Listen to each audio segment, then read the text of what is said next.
नमस्कार मित्रांनो, स्वागत आहे तुमचं एनजे अकॅडमीच्या आपल्या यूट्यूब चॅनलमध्ये। मित्रांनो, आपण समाज कल्याण भरतीसाठी अतिशय इम्पॉर्टंट अतिशय महत्त्वपूर्ण अशी प्रश्नपत्रिका पाहत आहोत।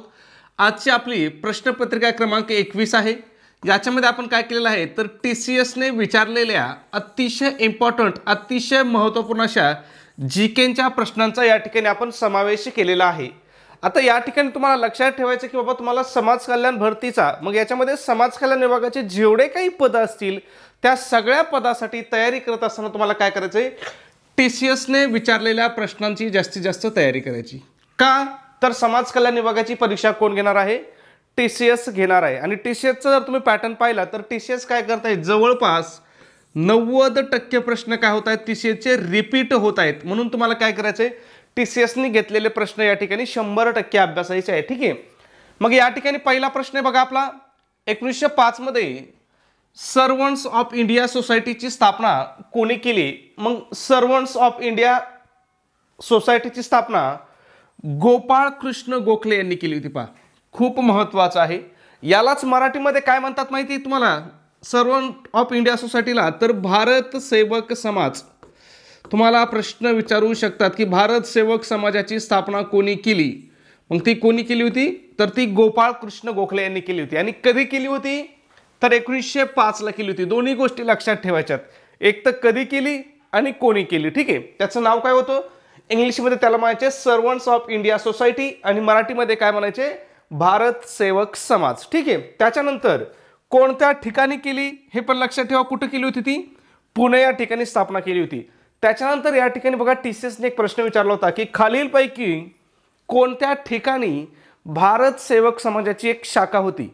मग ती कुठं होती, सेंदूरच्या या ठिकाणी होती। पहा, सेंदूरच्या कोणत्या जिल्ह्यामध्ये आहे, सध्या अमरावतीमध्ये आहे।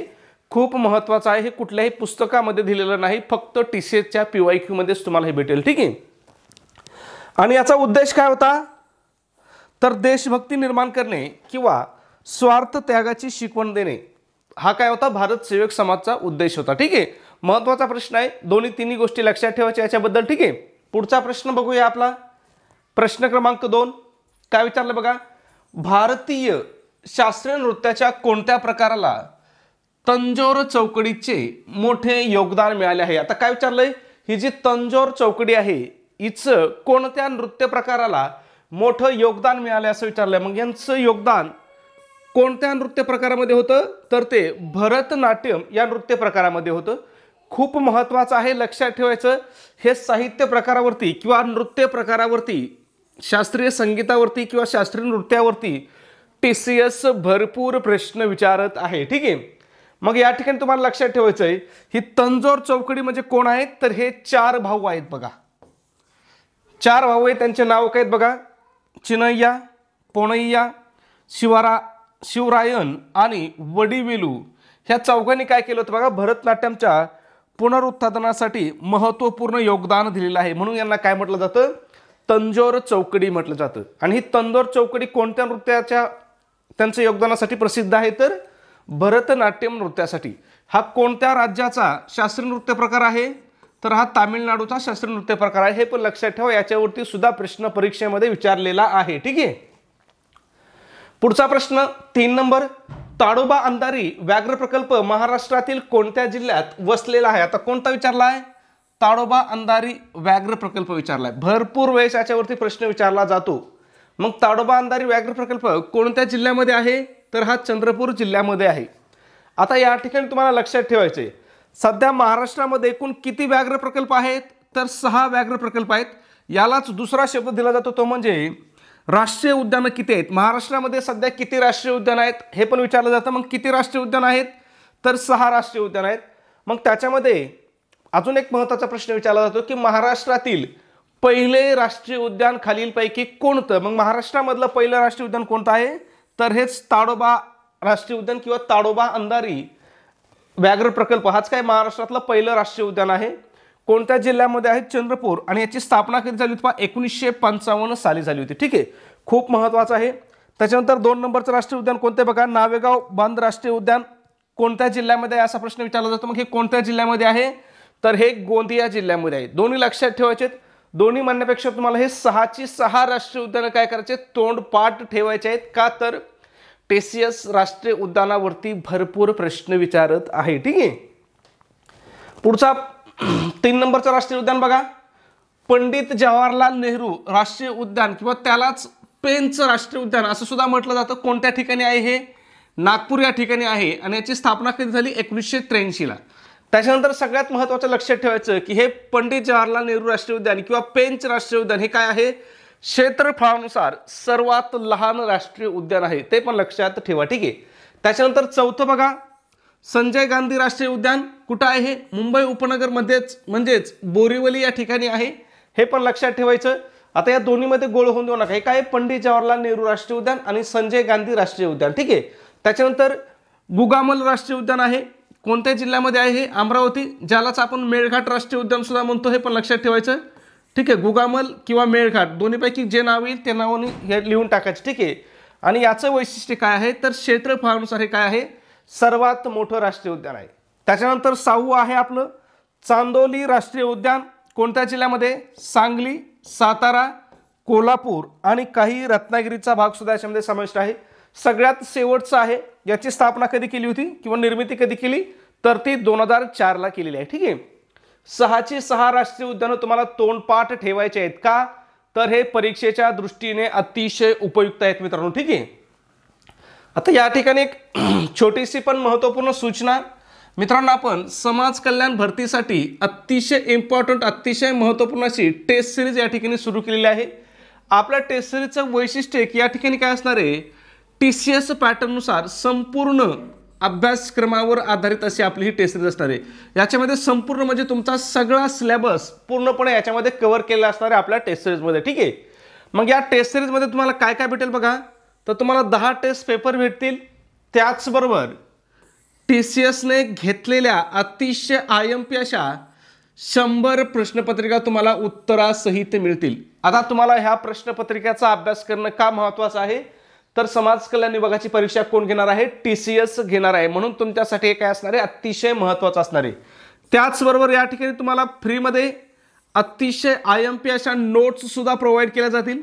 मग यामध्ये कोणकोणत्या विषयाच्या नोट्स भेटतील बघा, मराठी भेटेल, इंग्रजी भेटेल, गणित भेटेल, त्याच्यानंतर TCS पॅटर्ननुसार बुद्धिमत्ता असेल, इतिहास, भूगोल, राज्यशास्त्र, ह्या सगळ्या विषयाच्या अतिशय इम्पॉर्टंट अतिशय महत्त्वपूर्ण अशा नोट्स तुम्हाला या ठिकाणी प्रोव्हाइड केल्या जातील। मग ह्या सगळ्या स्टडी मटेरियलचा जर तुम्ही अभ्यास केला मित्रांनो, तर परीक्षेमध्ये तुम्ही 170 प्लस म्हणजे 170 पेक्षा जास्त मार्क या ठिकाणी सहज परीक्षेमध्ये घेऊ शकता। आणि जर एवढे मार्क घेतले तर तुमचं सिलेक्शन काय होणार आहे? 100% तुमचं सिलेक्शन या ठिकाणी होणार आहे, ठीक आहे। मग या सगळ्या स्टडी मटेरियलची किंमत किती मित्रांनो? तर फक्त 250 रुपये किंमत आहे। परंतु त्यामध्ये विद्यार्थ्याच्या मागणीस्तव आपली ऑफर चालू आहे। जर ऑफरनुसार तुम्ही जर आज आपली टेस्ट सिरीज घेतली तर ही टेस्ट सिरीज तुम्हाला फक्त आणि फक्त काय होणार आहे? 139 रुपयाला तुम्हाला ही टेस्ट सिरीज पडणार आहे। मग तुम्हाला हे 139 रुपये कुठं पे करायचे आहेत? तर तुमच्याकडे गुगल पे असेल, फोन पे असेल, त्या ठिकाणी आपला नंबर आहे बघा 96 89 14 16 30। पुन्हा एकदा सांगतो 96 89 14 16 30 हा आपला गुगल पे फोन पे नंबर आहे। याच्यावरती तुम्हाला काय करायचंय? 139 रुपये पे करायचे आहेत आणि तुम्ही जे 139 रुपये पे करता त्याचं एक काय करायचं मित्रांनो? स्क्रीनशॉट काढायचा आहे आणि हा स्क्रीनशॉट मला व्हॉट्सॲपला शेअर करायचा आहे। व्हॉट्सॲपला आपला हाच नंबर आहे 96 89 14 16 30 हाच आपला काय व्हॉट्सॲप नंबर आहे। तुमचा स्क्रीनशॉट मिळाल्याबरोबर तुम्हाला 2 मिनिटांमध्ये संपूर्ण स्टडी मटेरियल या ठिकाणी प्रोव्हाइड केलं जाईल। जर काय अडचण असेल समस्या असेल तर तुम्ही कॉल सुद्धा करू शकता, ठीक आहे। पुढचा प्रश्न बघूया 4 नंबर, खालीलपैकी कोणत्या मराठी लेखकाला त्यांच्या जोकर बनला किंगमेकर या कादंबरीसाठी 2021चा बाल साहित्य पुरस्कार मिळाला आहे? मग कोणत्या लेखकाला बाल साहित्य पुरस्कार मिळाला आहे 2021चा? तर तो आहे संजय वाघ यांना। आणि कोणत्या कादंबरीसाठी मिळाला आहे? जोकर बनला किंगमेकर। लक्षात ठेवा, प्रश्न विचारू शकतात, ठीक आहे। त्याच्यानंतर बघा बाल साहित्य पुरस्कार किती भाषेसाठी दिला जातो? तर हा 24 भाषेसाठी दिला जातो। यामध्ये 24 भाषा कोणत्या आहेत? तर आपल्या राज्यघटनेच्या 8व्या परिशिष्टामधल्या असणाऱ्या 22 भाषा, त्याच्यानंतर इंग्लिश आणि राजस्थानी अशा मिळून 24 भाषांसाठी हा पुरस्कार दिला जातो। हा म्हणजे सगळेच साहित्य अकादमी पुरस्कार जेवढे आहेत ना, हे सगळे साहित्य अकादमी पुरस्कार काय केले जातात, 24 भाषासाठी दिले जातात. प्रश्न विचारलेला आहे की किती भाषासाठी साहित्य अकादमी पुरस्कार दिले जातात. मग किती भाषासाठी, 24 भाषासाठी. या 24 भाषा कोणत्या आहेत, तर आपल्या राज्यघटनेमधल्या 8व्या परिशिष्टामधल्या किती भाषा, 22 भाषा, आणि इंग्रजी आणि राजस्थानी या 2 भाषा, म्हणजे अशा 24 भाषासाठी. आता या बाल साहित्य पुरस्काराचं स्वरूप काय आहे, तर 50,000 रुपये रोख आणि सन्मान चिन्ह असं या पुरस्काराचं स्वरूप आहे. ठीक आहे. पुढचा प्रश्न बघूया 5 नंबर. खालीलपैकी कोणते आम्ल मुंगीच्या नांगीमध्ये प्रामुख्याने आढळते. आता काय विचारलंय, मुंगीची जी नांगी आहे म्हणजे मुंगी चावल्यावरती आपल्याला जे दुखतं हे कोणत्या आम्लामुळे दुखतं असं विचारलंय. मग हे कोणतं आम्ल असते मुंगीच्या नांगीमध्ये, तर ते असते फॉर्मिक ऍसिड. इथं फॉर्मिक ऍसिडला दुसरा कोणता शब्द आहे याच्यावरती सुद्धा टीसीएसने प्रश्न विचारला आहे. मग फॉर्मिक ऍसिडलाच काय म्हणतात पहा या ठिकाणी, मेथानोइक ऍसिड असं सुद्धा फॉर्मिक आम्लाला म्हटलं जातं. ठीक आहे, महत्त्वाचं आहे, लक्षात ठेवा. प्रश्न या ठिकाणी रिपीट होत आहेत. पुढचा प्रश्न पाहण्या अगोदर मित्रांनो एक विनंती, जर तुम्ही व्हिडिओला आपल्या लाईक केलं नसेल तर लगेच व्हिडिओला लाईक करून घ्या. चॅनलला सबस्क्राईब केलं नसेल तर सबस्क्राईब करून घ्या. दोन्ही गोष्टी अगदी काय आहेत, मोफत आहेत. या ठिकाणी लाईक आणि सबस्क्राईब केल्याने काय होणार आहे, तुमचाच जास्त फायदा होणार आहे. कसा, तर आपले भविष्यात येणार आहे, म्हणजे आपण दररोज एक व्हिडिओ पाहतो. मध्ये आता 2 दिवस काय झालं, माझं घशाचा प्रॉब्लेम असल्यामुळे 2 दिवस व्हिडिओ येऊ शकला नाही. परंतु आजपासून आपण काय करणार, रोज आपला व्हिडिओ जसा अगोदर नियमितपणे येत होता तसा इथून पुढे सुद्धा आपला रोज नियमितपणे व्हिडिओ येईल. मग तुम्ही जर लाईक आणि सबस्क्राईब केला असेल तर तुम्हाला आपला व्हिडिओ यूट्यूबला पडल्या तुम्हाला काय होईल, यूट्यूब तुम्हाला तो व्हिडिओ दाखवेल किंवा सगळ्यात अगोदर नोटिफिकेशन काय होईल या ठिकाणी तुम्हाला येईल. ठीक आहे. मग पुढचा प्रश्न बघूया 6 नंबर. खालीलपैकी कोणते महाराष्ट्रातील प्रमुख खरीप पीक नाही असं विचारलंय. बघा कोणतं खरीप पीक नाही असं विचारलंय. मग ऑप्शन बघूया, तांदूळ आहे, नाचणी आहे, गहू आणि बाजरी. मग यापैकी गहू हे काय आहे, खरीप पीक नाही. मग तुम्हाला लक्षात ठेवायचं आहे खरीप हंगाम कधी असतो, तर हा जून ते सप्टेंबर मध्ये असतो. म्हणजे ज्याला आपण काय म्हणतो पावसाळा. पावसाळ्यामध्ये जे पिकं असतात ना त्याला काय म्हणतात, खरीप हंगामातली पिकं म्हणतात. खूप महत्त्वाचं आहे. मग याच्यामध्ये कोणते पिकं असतात बघा, ज्वारी आहे, बाजरी आहे, तांदूळ आहे, कापूस आहे, उडीद, तूर, सोयाबीन, हे काय आहेत आपले खरीप हंगामामधले पिकं आहेत. त्याच्यानंतर दुसरा हंगाम कोणता असतो, रब्बी हंगाम असतो. तो कधी असतो, ऑक्टोबर ते फेब्रुवारी दरम्यान, ज्याला आपण काय म्हणतो हिवाळा असतो. म्हणजे ह्या हिवाळ्यामध्ये जो हंगाम असतो त्याला काय म्हणतात, रब्बी हंगाम म्हणतात. आणि रब्बी हंगामामध्ये कोणतं पीक असतात बघा, गहू, हरभरा, ज्वारी, हे काय आहेत रब्बी हंगामामधले पीक आहेत. मग इथं आपल्याला गहू दिलं होतं. गहू खरीप हंगामामध्ये असून कोणत्या हंगामामध्ये आहे, रब्बी. आणि उन्हाळी पिकं कोणत्या महिन्यामध्ये, फेब्रुवारी मे मध्ये. म्हणजे उन्हाळ्यात जे पिकं घेतात त्यांना काय म्हणतात, उन्हाळी पिकं म्हणतात. मग याच्यामध्ये काय असतंय, भुईमुग आहे किंवा सूर्यफूल आहे. ठीक आहे. पुढचा प्रश्न बघूया 7 नंबर. कोणत्या वर्षी ईस्ट इंडिया कंपनीने इंग्लंडच्या शासक राणी एलिझाबेथ कडून सनद मिळवली असं विचारलंय. मग ईस्ट इंडिया कंपनीला सनद कधी मिळाली होती, तर ती इसवी सन 1600 मध्ये यांना सनद मिळाली होती. कोणाकडून मिळाली होती, तर इंग्लंडच्या शासक राणी एलिझाबेथ यांच्याकडून त्यांना सनद मिळाली होती. आता या ठिकाणी प्रश्न तुम्हाला विचारला जातो ईस्ट इंडिया कंपनीवरती, भरपूर प्रश्न विचारले जातात ईस्ट इंडिया कंपनीवरती. मग या ईस्ट इंडिया कंपनीची स्थापना कधी झाली हा प्रश्न विचारला जातो. मग स्थापना कधी झाली होती, 31 डिसेंबर 1600ला. सनद सुद्धा कधी मिळाली, तर त्याच दिवशी म्हणजे 1600ला सनद मिळाली. ठीक आहे. त्याच्यानंतर ईस्ट इंडिया कंपनीची स्थापना कोणत्या क्षेत्रासाठी झाली होती, तर व्यापार करण्यासाठी या ईस्ट इंडिया कंपनीची स्थापना झाली होती. ईस्ट इंडिया कंपनीचं मुख्यालय कोठे आहे किंवा कोठे मुख्यालय होतं त्यांचं, तर लंडन या ठिकाणी काय होतं, ईस्ट इंडिया कंपनीचं मुख्यालय होतं. ईस्ट इंडिया कंपनीचे संस्थापक कोण होते हा प्रश्न अलीकडेच टीसीएसने विचारला होता. मग कोण, जॉन वॉट्स आणि जॉर्ज व्हाईट यांनी काय केली होती, ईस्ट इंडिया कंपनीची स्थापना 31 डिसेंबर 1600 मध्ये लंडन या ठिकाणी केली होती. त्याच्यानंतर सगळ्यात महत्त्वाचा प्रश्न विचारला जातो, ईस्ट इंडिया कंपनीची भारतातील पहिली वखार कोणती. मग पहिली वखार कोणती आहे, सुरत. आणि ती कधी स्थापन केली, तर ती 1608 मध्ये. खूप महत्त्वाचं आहे, लक्षात ठेवा. याच्यावरती परीक्षेत वारंवार प्रश्न विचारलेला आहे. ठीक आहे. पुढचा प्रश्न बघूया 8 नंबर. महाराष्ट्राच्या विधान परिषदेतील ठराविक संख्येने सदस्य दर डॅश वर्षांनी काय होतात, निवृत्त होतात. मग दर किती वर्षांनी ठराविक सदस्य निवृत्त होतात, तर दर 2 वर्षांनी किती सदस्य निवृत्त होतात, 1/3 सदस्य काय होतात या ठिकाणी दर 2 वर्षांनी निवृत्त होतात. ठीक आहे. कशामधले? तर विधान परिषदेमधले. ठीक आहे. मग या ठिकाणी बघा, विधान परिषदेची रचना कोणत्या कलमामध्ये आहे? तर कलम 171 मध्ये आहे. त्याच्यानंतर विधान परिषदेची सदस्य संख्या किती असते बघा? तर विधानसभेच्या 1/3 किंवा कमीत कमी 40 सदस्य ही काय असते? विधान परिषदेची सदस्य संख्या असते, विधान परिषदेची. ठीक आहे. आता या ठिकाणी एक सगळ्यात महत्त्वाचा प्रश्न विचारला जातो, तो म्हणजे सध्या किती राज्यामध्ये विधान परिषद अस्तित्वामध्ये आहे? मग सध्या फक्त 6 राज्यामध्ये काय आहे? विधान परिषद अस्तित्वामध्ये आहे. मग ही 6 राज्य कोणते आहेत ना, हे तोंडपाठ ठेवा मित्रांनो. बघा कोणते आहेत? उत्तर प्रदेश, बिहार, आपला महाराष्ट्र, कर्नाटक, आंध्र प्रदेश आणि 6वं राज्य आहे तेलंगणा. ठीक आहे. पहिल्यांदी 7 होत्या. अलीकडेच कोणत्या राज्याची विधान परिषद बरखास्त करण्यात आलेली आहे? जम्मू काश्मीरची. ठीक आहे. प्रश्न विचारला जाऊ शकतो. पुढचा प्रश्न, त्याच्यानंतर इथं महाराष्ट्राच्या विधान परिषदेवरती प्रश्न विचारला जातो. महाराष्ट्र विधान परिषदेची स्थापना कधीची आहे? तर 1936 पासून काय आहे? महाराष्ट्रामध्ये विधान परिषद आहे आणि विधान परिषदेची सदस्य संख्या किती आहे? 78 आहे. लक्षात ठेवा, प्रश्न परीक्षेमध्ये विचारू शकतात. पुढचा 9 नंबर, जी गावे शहर बनण्याच्या प्रक्रियेत आहेत त्यांची नगरपंचायत आहे. बरोबर आहे. ज्या गावाचं शहर बनण्याच्या स्वरूपात आहे त्यांना काय म्हणतात? नगरपंचायत म्हणतात. दुसरं काय दिलंय? नगरपंचायतीच्या निवडणुका दर 5 वर्षांनी होतात. हे विधान सुद्धा काय आहे? बरोबर आहे. मग या ठिकाणी आपलं उत्तर काय येईल? 1 आणि 2 दोन्ही बरोबर, हे आपलं उत्तर असणार आहे. आता नगरपंचायत स्थापन करण्यासाठी एक निकष बघा लोकसंख्येचा. काय निकष आहे? 10,000 पेक्षा जास्त आणि 25,000 पेक्षा कमी लोकसंख्या असावी लागते. पहा, 10,000 पेक्षा जास्त आणि 25,000 पेक्षा जर कमी लोकसंख्या असेल तर त्याला काय म्हणतात? त्या ठिकाणी काय स्थापन केली जाते? तर नगरपंचायत स्थापन केली जाते. ठीक आहे.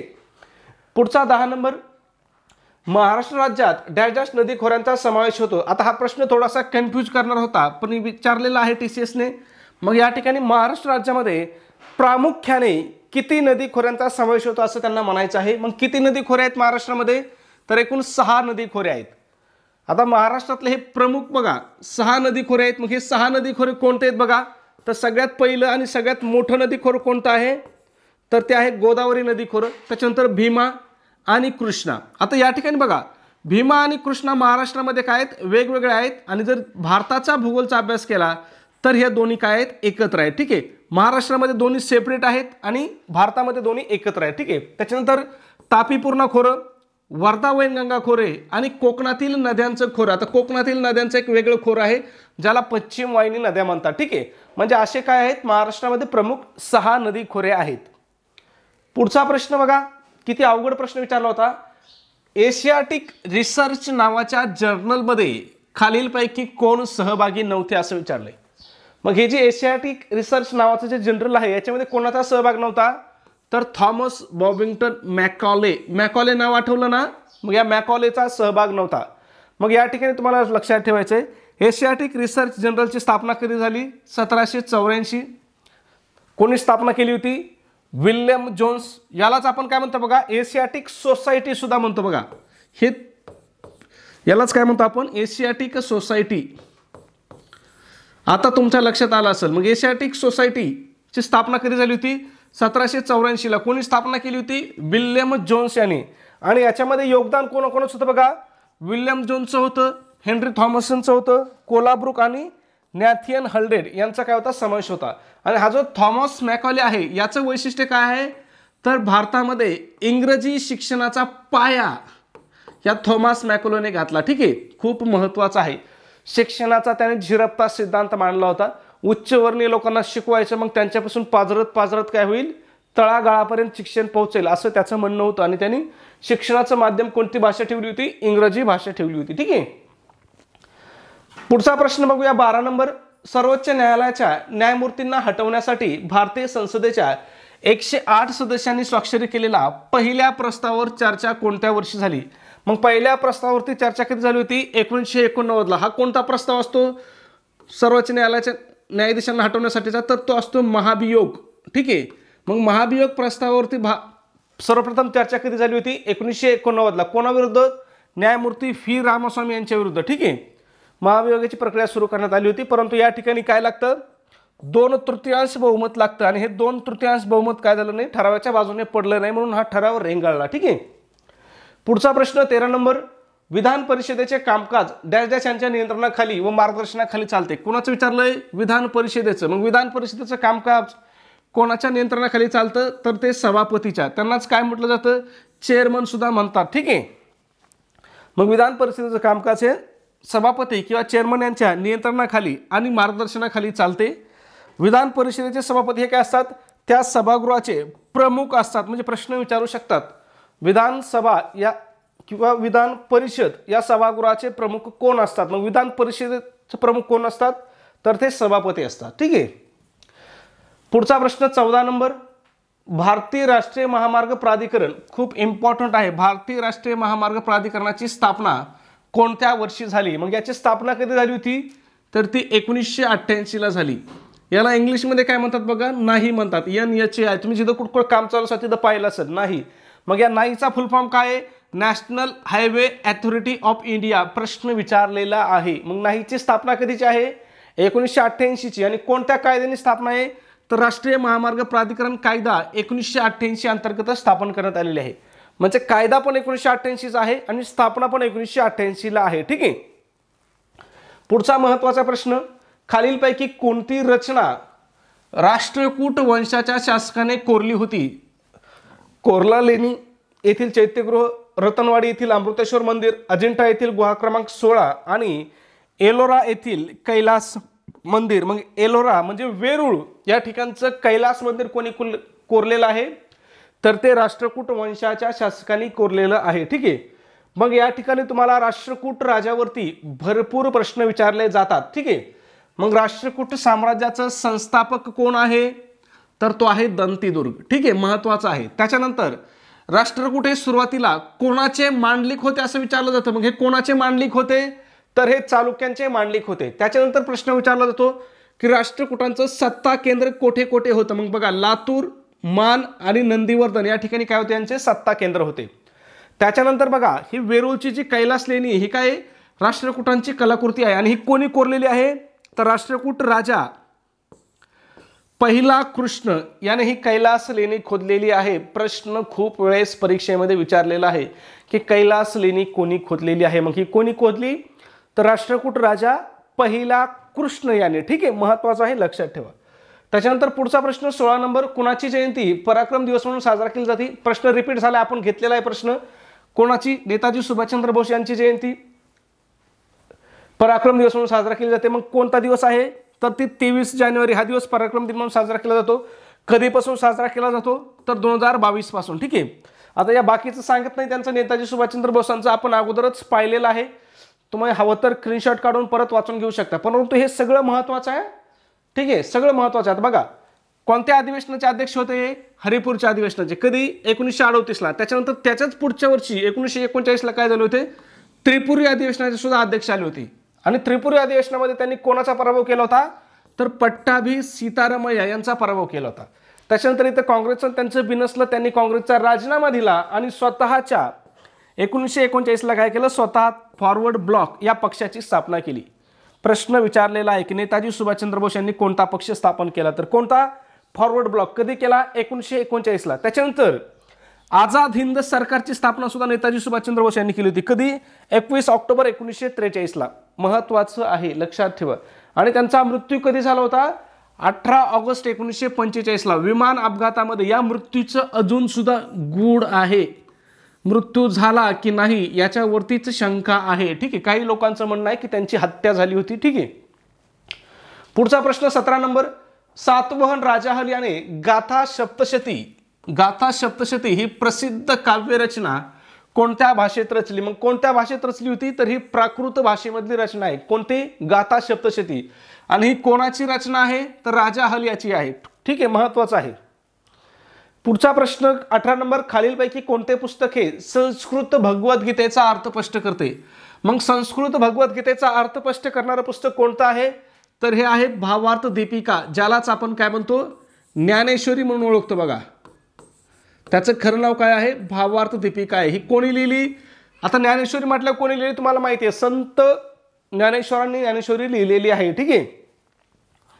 पुढचा प्रश्न 19 नंबर, महाराष्ट्र वास्तव्य करणाऱ्या कोणत्याही नागरिकाला महाराष्ट्राच्या विधानसभेची निवडणूक लढण्यासाठी किमान वय किती आहे? मग विधानसभेची निवडणूक लढण्यासाठी किमान वयाची अट किती आहे? तर 25 वर्ष पूर्ण लागतात. ठीक आहे, महत्वाचं आहे इथे लक्षात ठेवा. बघा तुम्हाला हे 4 वय लक्षात ठेवायचे बघा. 21 वर्ष, 25 वर्ष, 30 वर्ष आणि 35 वर्ष. मग बघा 21 वर्षे कोणासाठी आहे? तर स्थानिक व नागरी स्वराज्य संस्था. आता स्थानिक स्वराज्य संस्था ग्रामीण आणि शहरी असते. मग ग्रामीणमध्ये बघा ग्रामपंचायत, पंचायत समिती आणि जिल्हा परिषद. किती वय पाहिजे? 21 वर्ष पाहिजे. नागरी कोणत्या येतात स्थानिक स्वराज्य संस्था? महानगरपालिका आहे, नगरपालिका आहे किंवा नगरपंचायती आहे, त्याच्यासाठी सुद्धा किती पाहिजे? 21 वर्ष. त्याच्यानंतर लोकसभा आणि विधानसभेसाठी किती वर्ष पाहिजे? 25 वर्ष. राज्यसभा आणि विधान परिषदेसाठी किती पाहिजे? 30 वर्ष. राष्ट्रपती आणि उपराष्ट्रपतीसाठी वयाची किती अट आहे? 35 वर्ष. या 4ही वयाच्या अटी लक्षात ठेवा, ज्याच्यावरती परीक्षेत वारंवार प्रश्न विचारले जात आहेत. ठीक आहे, पुढचा प्रश्न 20 नंबर, खालीलपैकी कोणते बंदर अरबी समुद्राची राणी म्हणून प्रसिद्ध आहे? प्रश्न वारंवार विचारलेला आहे की अरबी समुद्राची राणी कोणत्या बंदरास म्हणतात? तर कोणत्या बंदराला म्हणतात? कोची बंदराला म्हणतात. ठीक आहे, त्याच्यानंतर पुढचा आणि आपला शेवटचा प्रश्न आपण घेतलेला प्रश्न आहे बघा. भारतीय राष्ट्रीय महामार्ग प्राधिकरणाची स्थापना कोणत्या वर्षी झाली? प्रश्नाचं उत्तर काय करायचं आहे? कमेंटमध्ये सांगायचं आहे. सबस्क्राईब केलं नसेल सबस्क्राईब करा. व्हिडिओ आवडला असेल तर प्लीज एक लाईक करा आणि आपला व्हिडिओ तुम्हाला कसा वाटतो हे सुद्धा कमेंटमध्ये नक्की सांगत चला. ओके, धन्यवाद मित्रांनो.